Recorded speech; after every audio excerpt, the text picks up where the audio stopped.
Deborah. Congratulations to the students and your family for your hard work, fortitude, patience, and perseverance. You have a lot to be proud of today, and we are delighted to be here to celebrate your accomplishments. While you reflect on what brought you here today, I want to call your attention to the journey you will begin the moment you walk out of here as a graduate of our institution. Dr. Anders Ericsson, a Swedish psychologist, asked, "What is the explanation for the fact that a majority of individuals can attain a given level of expertise, but only a few individuals are able to achieve exceptional performance?" To become a researcher or a physician, it is sufficient to master the core knowledge and technical skills. However, to make innovative contributions to our fields, we must move beyond mastery to excellence. I'm sure you've heard the expression, practice makes perfect. Ericsson contests the view that merely engaging in a sufficient amount of practice will lead to maximal performance. He suggests that exceptional performance is due to extended, deliberate practice. What is deliberate practice? It's a highly structured activity that has the goal of improving performance. Deliberate practice is a combination of time, motivated and intentional efforts to improve, and willingness to accept and incorporate constructive feedback. Expert performance is acquired slowly over a very long time as a result of practice. Through a variety of studies, Ericsson and his colleagues determined that the highest levels of performance and achievement appear to require at least 10,000 hours. That's 10 years of intense preparation of 20 hours of focused study a week. For all of us, it may be more realistic to think about 10 hours of focused study a week for 20 years, since our work is complex and may involve a combination of patient care, research, scholarship, and education. The second and third components of deliberate practice relate to the specific efforts we make to improve. It is not enough just to practice the same skills over and over again. Without feedback, it is actually possible to continuously practice the same skills incorrectly. Therefore, the question is not how much practice, but how we practice, the quality of our practice, and our ability to accept and incorporate constructive criticism from peers, mentors, coaches, and sponsors.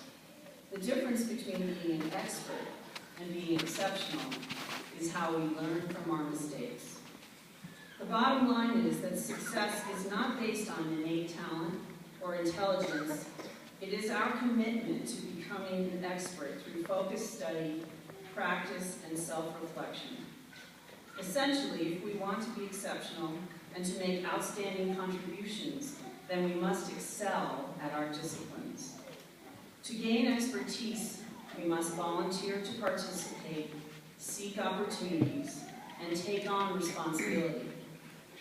Those of us who are researchers must cultivate our skills by expanding our interactions with other highly accomplished researchers and finding meaning for our research in applied settings. If we want to be administrators, then we must develop and hone our leadership skills by taking on administrative projects, making and learning from our mistakes, and incorporating that wisdom in subsequent leadership roles. We must role model this behavior. Our commitment to improving the health of our communities requires leadership. Deliberate practice at leadership will lead us to make remarkable contributions. Deliberate practice also helps us to connect with our values. Commitment to people, to improving the lives of our families and communities through our work will also help us to enhance our capacity. An article in this week's Harvard Business Review blog network informs us that the happiest people pursue the most difficult problems. All of us here today are committed to the improvement of New Mexico's healthcare, to improving the health of the people of New Mexico, and to new knowledge that informs its advancement. These are difficult problems, and solving them requires all of our efforts to improve what we do. I want to share 2 examples of individuals who have chosen to make a difference through deliberate practice. One of them is a basic scientist, the other is a physician. Both are leaders, formal and informal. In 2009, Carol Freuder won the Nobel Peace Prize for the discovery of how chromosomes are protected by telomeres and the enzyme telomerase. Dr. Freuder struggled with dyslexia her whole life, but leveraged her learning disability to develop her memorization skills. This became a useful technique that helped her to succeed. She began conducting research in her freshman year of college in 1979. 30 years of deliberate practice later, she won the Nobel Prize. Another example of successful deliberate practice can be found in our own institution. Since 1979, Chancellor Paul Roth has demonstrated an unwavering commitment to the people and mission of the UNM Health Sciences Center. You may be familiar with his role of Dean and Chancellor. You may not know that he founded the UNM Center of Disaster Medicine and created the nation's first civilian disaster medical assistance team in 1984. Dr. Roth was invited to be a member of the U.S. Department of Health and Human Services Public Health Emergency Advisory Council. More recently, he has been the chairman of the board of the Greater Albuquerque Chamber of Commerce. Dr. Roth has mentored physicians, taken care of very ill patients, implemented multiple initiatives, been a community leader, and strengthened our institution. With nearly 30 years of deliberate leadership, Chancellor Roth's commitment has earned him the historic distinction of being the second longest serving School of Medicine dean in the United States.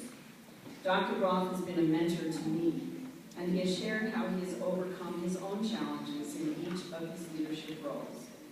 Dr. Roth is an example of someone who has pursued some of New Mexico's most difficult problems, improving the health of our communities. I haven't asked him recently if he's happy, but I hope he goes to sleep at night feeling that he's contributing to his deliberative leadership to a worthwhile cause. Whatever path you choose, whatever difficult problem you attempt to solve, you must honor your own work by purposefully and deliberately practicing continued learning and self-reflection, connecting with individuals who share your passion and are willing to provide you with feedback, and identifying opportunities for leadership. As you leave here today, I ask you to make a promise to make a difference in the lives of the people of our state. I ask you to provide us with assurance that you will make a difference in science. I ask you to make a pledge to making a difference in patient care. Finally, I challenge each of you to make a commitment to yourselves, to your families, and to your teachers, to connect with your values and through deliberate practice, become a beacon of excellence in your work and in your life. Congratulations.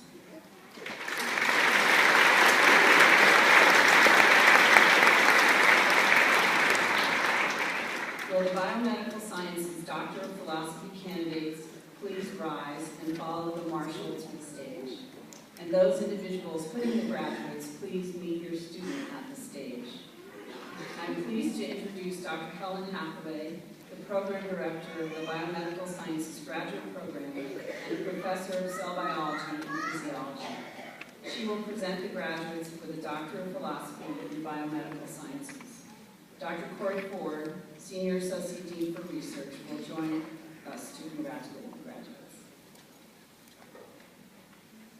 Thanks, Dr. Helitzer. I'm pleased to present the candidates for the PhD degree.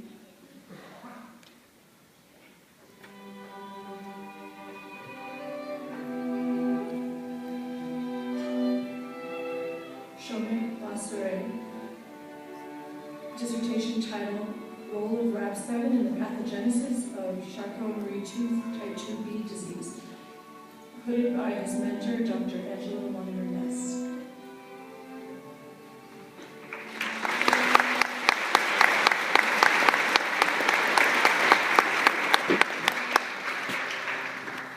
Russell Eugene Carter, dissertation titled Synaptic Zinc Release During Spreading Depolarizations, Implications for Ischemic Brain Motion, hooded by his mentor, Dr. Bill Shuttleworth.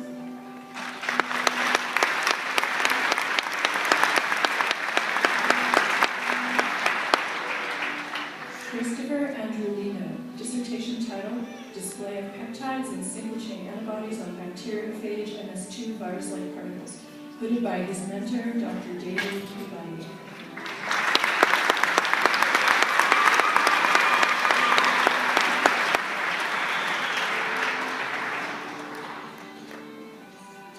Carolina Franco Nita, dissertation title, Crosstalk between adipocytes and immune cells in the adipose tissue in an obese inflammatory state, lower contact-mediated signal, hooded by her mentor, Dr. Robert Orlando.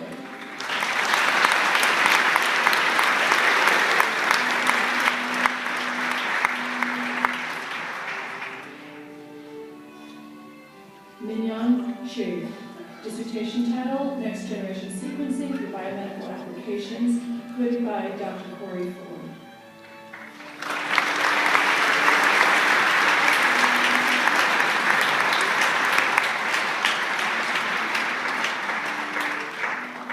And now I'd like to invite Dr. Brian Kelma, Professor of Pathology and Director of the MD-PhD program, to the stage to present the candidate for the dual MD-PhD degree.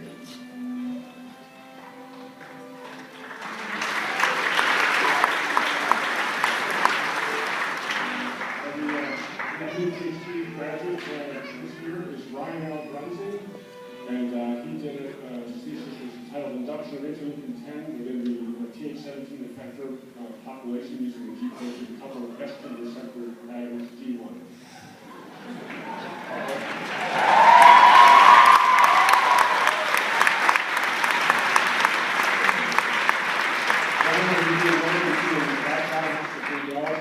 University of California, San Diego, in transitional presidency of New Wellesley Hospital. Good thing I have our copy. He'll be put by Dr. Benny Yoon for the MD and Dr. Harold Crosses for his PhD.